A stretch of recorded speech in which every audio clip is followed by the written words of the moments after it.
Well, I have Kira Sutherland with me today to tell you about her upcoming webinar on the sixth house called Remedies and the sixth house to start off the new year in 2020 for all of us. And Kira, you want to tell us what you're going to teach us? Yeah, awesome.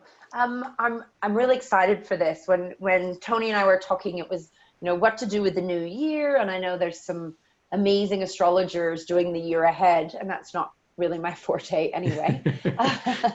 So I really wanted, why not take a health slant to the new year and what's happening, but with everyone's individual chart. So we're not so much looking at, what the transits. I'll leave that to other people. This is about, people try to make their resolutions and then they fall over within a week or two, or, life gets in the way. And so the idea of this lecture is, instead of a resolution and this whole stress on yourself, let's have a play with your natal chart, and let's have a play with the sixth house and all that it tells us about how to take care of ourselves. Because really, in traditional astrology, the sixth house is the house of disease.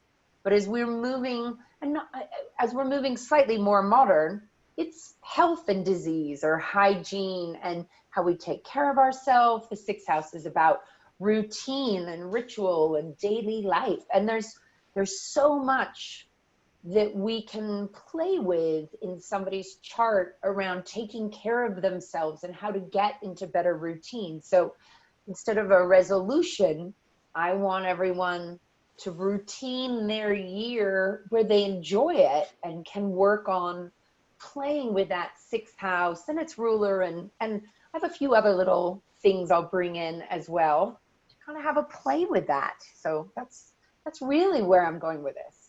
Great. I'm excited. Yeah, I love practical workshops. We have a lot of webinars that are really inspiring, and there's room for practical webinars as well. I love this kind where we're just digging into the nuts and bolts, and I like the energy that comes with the new year as we kind of start with a fresh slate and we can make new plans. And like you said, they don't always stick, but it is fun to make some plans at the beginning of the year, and it could also be a nice way to get a fresh look at this part of your birth chart.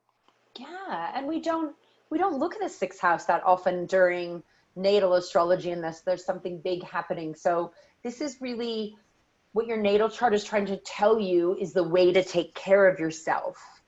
And we'll look at that. We're going to play a little bit, Chiron might make a little bit of a chat. Hygeia, which a lot of people don't talk about, she might have something to say about it, not much, and then I'm also using Jansky's work. So by no means that's the base of this lecture, but Robert Jansky, who passed away in the 80s, was this amazing medical astrologer. And he had this whole take on the sixth house and how we do our eating styles and our food styles. And I've worked with that for a lot of years and kind of played around with what that means for people. So I will introduce that as well. And that's almost humorous into why we eat the way we do. And we'll bring in some great work from an astrologer that I hope we don't forget who he was, because he's a mover and a shaker medically, really. Beautiful. Well, thanks, Kira. And I will have all of the sign-up details for you in the description. But if you're missing out on that, you can just head over to astrologyuniversity.com and check out the events calendar. And if you're watching this interview after the fact, you can just use our search bar to search for Kira Sutherland, or go to the Search by Astrologer link that you can find under our programs menu, and just look up all of Kira's webinars there. So I hope to see some of you at the webinar, and thanks for taking time out of your schedule to chat with me, Kira. Always, Tony. Always good. All right, great. And we hope to see some of you at the webinar. Take care.